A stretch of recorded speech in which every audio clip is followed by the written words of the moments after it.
नमस्कार दोस्तों, मैं अर्षद आपका स्वागत करता हूं अपने चैनल की एक और नई वीडियो पे। तो आज की वीडियो में हम बात करने जा रहे हैं चेन मेंटेनेंस के बारे में, जिसमें हम चेन क्लीनिंग, चेन ल्यूब्रिकेशन और किस टाइप का क्लीनर, किस टाइप का ल्यूब यूज़ करना चाहिए, चेन क्लीनिंग जो है वो क्यों इंपॉर्टेंट होती है, इन सारे एस्पेक्ट्स के बारे में बात करेंगे। तो एक एक करके लेके चलता हूँ आपको टॉपिक पे। तो पहली चीज़ें, मैंने बहुत लोगों को देखा है, बहुत वीडियोज़ देखे हैं जिसमें लोग सजेस्ट करते हैं कि आप पेट्रोल से साफ़ कर सकते हो, डीजल से साफ़ कर सकते हो, इन सारी चीज़ों से क्लीनिंग और अच्छी होती है। लेकिन मेरा मानना ये है कि अगर कोई मार्केट में कोई प्रोडक्ट आता है या कोई प्रोडक्ट अगर लॉन्च हुआ है तो उसके पीछे R&D बहुत सारी लगती है, तो वो सारी चीज़ों को देख करके ही बनाई जाती हैं।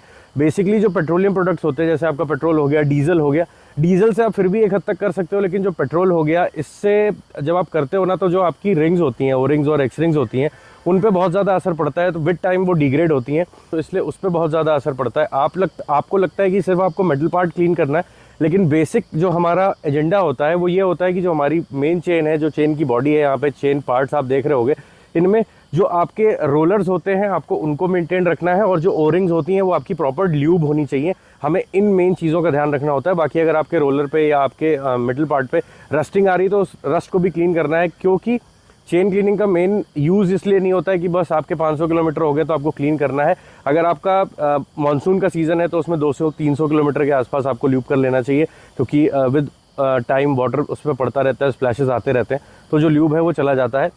और अगर हम बात करेंगे, अगर आपका ऑफ रोड ट्रेल पे जाने का ज़्यादा रहता है, अगर आप ऑफ रोड फ़ैन हो, तो ऑफ रोड पे से तुरंत आने के बाद, क्योंकि अगर मड और वाटर उस पर चिपका रह गया तो वो रस्टिंग प्रोसेस को और इंक्रीज़ करेगा। तो चेन क्लीनिंग और चेन ल्यूब का मेन जो गोल होता है वो ये होता है कि जो आपको पूरा चेन स्पॉकेट और चेन सिस्टम होता है, क्योंकि चेन ही वो पार्ट है जो आपके पावर, जो इंजन पावर ट्रांसमिट कर रहा है, वो रेयर व्हील तक लाने का काम पूरा का पूरा चेन का होता है। तो उसके ऊपर ऑलरेडी बहुत प्रेशर होता है। को 2-3 चीज़ों का मेन फोकस रखना होता है। आपको ये देखना होता है कि जो आपके स्पॉकेट के जो दांत हैं उनमें कहीं वेयर एंड टेयर तो नहीं हो रहा है। दूसरी चीज़ आपको ये देखनी होती है कि आपकी जो चेन का टेंशन है वो प्रॉपर है कि नहीं, मतलब ज़्यादा लटक तो नहीं रही है, बहुत ज़्यादा टाइट तो नहीं है, उससे भी आपके स्पॉकेट पे असर पड़ता है। तो अगर आप ये छोटा सा बेसिक सा प्रोसेस अगर आप अपना लेते हो तो आप अपने स्पॉकेट की और चेन की जो ओवरऑल लाइफ है उसको ऑलरेडी इंक्रीज़ कर लेते हो। जो बेसिक प्रोडक्ट्स हैं जो मैंने यूज़ किए हैं, मैं लिंक नीचे डिस्क्रिप्शन में दे दूंगा, आप जाकर के चेकआउट कर सकते हो, वहाँ से परचेज कर सकते हो। बाकी चलते हैं। मैं क्लीनिंग की जगह WD यूज़ कर रहा हूँ। बहुत लोग मैंने देखा है WD का, जब से फैशन आया है इंडिया में, WD को लोग एज अ ल्यूब यूज़ करते हैं, तो उन्हें नहीं यूज़ करना चाहिए। WD बेसिकली रस्टिंग और इन सारी चीज़ों के लिए है। क्लीनिंग प्रोसेस के लिए आप यूज़ कर सकते हो, रस्ट आ रही है, रस्ट क्लीन करने के लिए यूज़ कर सकते हो। WD-40 is not a chain lube or any kind of lubricant. It's just a cleaner. You can use it as a cleaner, but it cannot be used as a lube. तो chain lube proper अलग आते हैं, lube ही लेकर के lube करो। अगर lube available नहीं है, आप पुराने ट्रेडिशनल टाइम पे जब ग्रीस यूज़ होते थे, आप ग्रीस भी यूज़ कर सकते हो।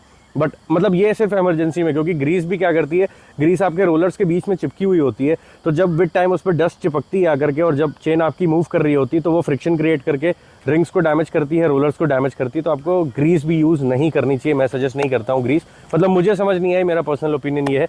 बाकी XYZ लोगों का अलग अलग हो सकता है। तो चलते हैं डायरेक्टली आपको लेकर के चेन पे। आपको पहले कंडीशन दिखाते हैं पहले की, और किस तरीके से क्लीन करना चाहिए वो दिखाएंगे। तो चलते हैं डायरेक्ट चेन पे।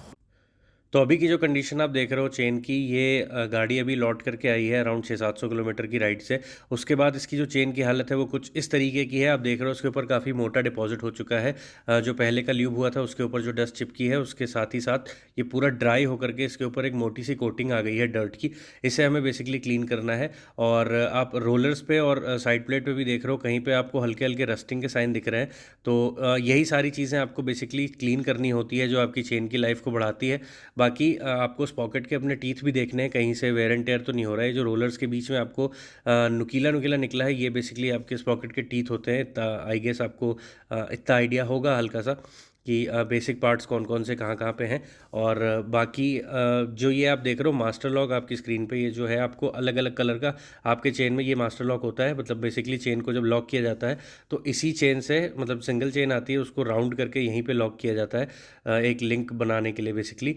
तो मैं इसको एज अ रेफरेंस पॉइंट मानता हूँ। इससे ईजी हो जाता है कि मुझे पता चलता है कि मैंने यहाँ से ल्यूब स्टार्ट किया था या यहाँ से क्लीनिंग स्टार्ट की थी, और मैं एक लैप पूरा कर चुका हूँ। तो बेसिकली आपको देखना होता है कि आप कितने लैप करना है। हालांकि लैप से कोई फ़र्क नहीं पड़ता है आपको, जब तक आपका डिज़ायरेबल रिजल्ट नहीं मिलता है तब तक आपको करना है। और 2-3 चीज़ों का और जो मैं बता दूँ आपको, तो आपकी गाड़ी एक तो इंजन ऑफ होना चाहिए। मैंने कई वीडियोज़ में देखा है लोग इंजन ऑन करके आपको दिखाते हैं कि चेन क्लीन करनी चाहिए, लेकिन मैं उस आइडिया को प्रेफर नहीं करता हूँ, क्योंकि ऐसा होता है कि जो चेन है आपकी एंटी क्लॉकवाइज घूम रही होती है, तो इन केस ब्रशिंग के टाइम अगर आपकी उंगली उस पॉकेट के बीच में और चेन के बीच में चली गई तो एक ज़रा से चेन क्लीन प्रोसेस के पीछे आपको अपनी पूरी उंगली गंवानी पड़ सकती है। तो मैं उसको रेकमेंड नहीं करता हूँ और आपको भी नहीं करना चाहिए। और दूसरी चीज़, आपकी गाड़ी डबल स्टैंड होनी चाहिए। इन केस अगर आपकी गाड़ी में सिंगल स्टैंड है, डबल स्टैंड नहीं है, तो स्क्रीन पर जो आप पैडॉक देख रहे हो उस तरीके के पैडॉक स्टैंड आते हैं जो आपके बेसिकली डबल स्टैंड की तरह काम करते हैं।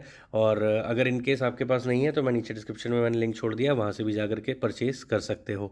तो अब चलते हैं डायरेक्टली आपको चेन क्लीनिंग की तरफ लेकर के और दिखाते हैं कैसे क्लीन करना है। तो क्लीनिंग के लिए जो हम प्रोडक्ट यूज़ कर रहे हैं वो है WD का WD-40। WD-40 ही मैं as a chain clean use करता हूँ। मतलब चेन क्लीन जो मैं शुरुआत में यूज़ करता था, लेकिन उसके बाद मैंने WD ही यूज़ किया क्योंकि रस्टिंग और कई सारी चीज़ों में मदद करता है। दूसरे प्रोडक्ट की अगर हम बात करेंगे तो ये है हमारा मोटोमैक्स की तरफ से आने वाला चेन ल्यूब। इससे हम ल्यूब्रिकेशन करेंगे और ये प्रॉपर ल्यूब है, यहाँ पे आप देख रहे हो ल्यूब लिखा हुआ है, this is a proper chain lube. और दूसरी और सबसे इम्पॉर्टेंट चीज़ जो आपको चाहिए वो है ये है आपका chain cleaning brush. Chain cleaning brush इस तरफ से भी दोनों तरफ इसका हेड होते हैं। इस तरफ से आप ऐसे इस पॉकेट और अंदर एरिया जहाँ पे आपका ये वाला ब्रश नहीं जा सकता, ये बेसिकली चेन इसके अंदर रोल होती है। इस तरीके से आपकी चेन रोल होती है, तो तीन तरफ से क्लियर करती है। फिर आप इसको ऊपर से साफ़ करते हो तो ये पूरी चारों तरफ से 360 क्लीनिंग जो है वो इस ब्रश से ईजिली हो जाती है। इसका भी लिंक मैंने डिस्क्रिप्शन में छोड़ रखा है। बहुत सिंपल सा प्रोडक्ट है। मगर अगर आपको अभी ये नहीं मिल रहा और आपको अभी चेन क्लीन करनी है, बहुत ज़्यादा गंदी है, तो आप टूथब्रश का भी यूज़ कर सकते हो। तो इसमें आपको बेसिकली दो तरीके के हेड देखने को मिलते हैं। यहाँ पे आप सामने देखोगे तो ये स्प्रे हेड है इसका। बाकी अगर आप इसको स्ट्रेट कर दोगे और एक क्लिक आपको महसूस होगा तो ये जो है ये आपका जेट पे आ गया है। ये वाला स्प्रे पे है, ये वाला आपका जेट पे है। तो अभी हम पहले, ये आप देख रहे हो मैंने बाइक डबल स्टैंड पे लगा रखी है और पीछे इस तरीके का कार्डबोर्ड या पेपर जो है उसको ऐसे लगा करके तब आप स्प्रे करो तो जो आपका टायर है उसके ऊपर आपका कुछ नहीं जाएगा। ये स्प्रे करोगे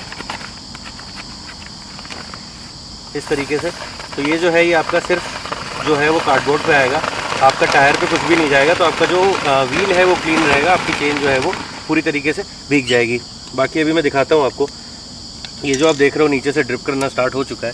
मैं पेपर को थोड़ा सा आगे कर देता हूँ ताकि कैमरा आपको ईजिली दिखा सके कि ड्रिप जो हो रहा है, प्रॉपर डर्ट जो है इसके ऊपर से ड्रिप हो रही है। बाकी अब काम आता है हमारा ब्रश का। तो आपको इस तरीके से पूरा रोटेट करना है। पूरी चेन आपको रेफरेंस पॉइंट मैंने बता दिया था। क्यों मना कर रहा था उल्टा, क्योंकि जब आप देख रहे हो अगर ये इस तरफ मैंने ब्रश किया तो ये वापस की तरफ जा रहा है। अगर आप इसको कपड़े से कर रहे हो तो आपका जो उंगली है वो वापस अंदर जा सकती है। आप ये देख रहे हो आ गया है। इतनी गंदगी इस चेन में ऑलरेडी लगी हुई थी।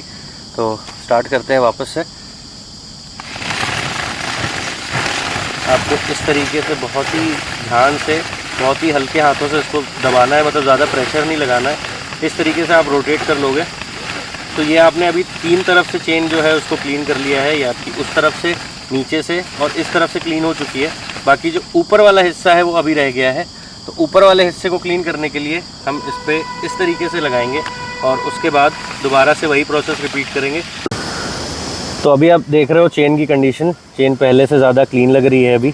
और नीचे की तरफ अगर आप देखोगे तो ये हालत थी चेन की, जो गंदगी निकली हुई है कुछ इस तरफ है। बाकी मैं आपको एक बार रेफरेंस मास्टर लॉक दिखा देता हूँ। ये मास्टर लॉक किस कंडीशन में था और अभी किस कंडीशन में। ये वाला हिस्सा जो आप देख रहे हो पहले कितना कवर्ड था कचरे से, और अभी आप देख रहे हो एकदम क्लीन है। मास्टर लॉक आता है तो एक बार दिखाता हूँ आपको। तो ये जो आप देख रहे हो अभी किस कंडीशन में है, बिल्कुल साफ़ हो चुका है। बाकी एक बार आप इसको और कपड़ा मारोगे और ये पूरी तरीके से क्लीन चला जाता है। वैसे आपको 2-3 मिनट छोड़ देना चाहिए क्लीन करने के बाद। मैंने ऑलरेडी छोड़ दिया है इसको 5 से 10 मिनट के लिए। अब हम डालने जा रहे हैं चेन ल्यूब। तो ओरिंग जो होती है आपकी यहाँ पर होती है और एक ओरिंग जो होती है आपकी इस तरफ होती है। तो हमें बेसिकली ये जो बीच का पार्ट है ये रोलर होता है, तो ये बेसिक चेन पार्ट है। और अभी मैं ल्यूब करने का प्रोसेस आपको दिखाता हूँ। बहुत लोग इधर से फेंकना शुरू करते हैं, इधर से फेंकना शुरू करते हैं, लेकिन जो सही तरीका होता है आपको इस वाले ओरिंग वाले एरिया में आपको ल्यूब करना होता है। ये इस तरीके से कि आपका ओरिंग जो है वो प्रॉपरली ल्यूब हो जाए। बाकी रेफरेंस पॉइंट आपका वही मास्टर लॉक होता है, आप उसी को रेफरेंस लेकर के ल्यूब स्टार्ट करते हैं। तो पहले आप इस तरफ करेंगे, बहुत हल्का प्रेस करेंगे। ये हमारा मास्टर लॉक दोबारा आ चुका है यहाँ पर है हमारा मास्टर लॉक।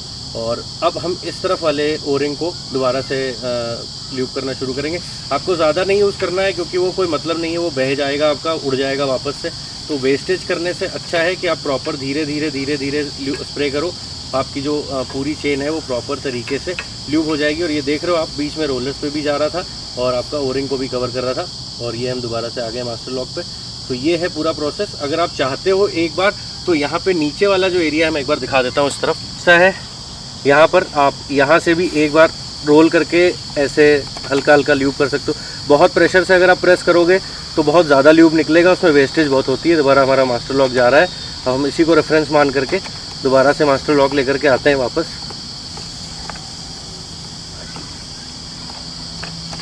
ये हमारा मास्टर लॉक आ चुका है और अब हम यहाँ पे स्टॉप कर देंगे। आप देख रहे हो जो ल्यूब है प्रॉपरली चेन पे इवनली डिस्ट्रीब्यूट हो चुका है। मैं एक बार अगर स्लो उसको मूव करके आपको दिखाऊं, ओरिंग्स जो हैं, रोलर्स जो हैं, प्रॉपर तरीके से जो हैं वो ल्यूब हो चुके हैं। और आपको चेन का टेंशन मैंने बताया था आपको, तो चेन का टेंशन आपको चेक करना है, ये प्रॉपर टाइट होनी चाहिए। तो और ये पूरी तरीके से जो है ल्यूब हो चुकी है। तो ये था एक प्रोसेस चेन क्लीनिंग और चेन ल्यूबिंग का। तो मिलते हैं आपसे किसी अगली वीडियो में, तब तक के लिए ड्राइव सेफ, ड्राइव हार्ड।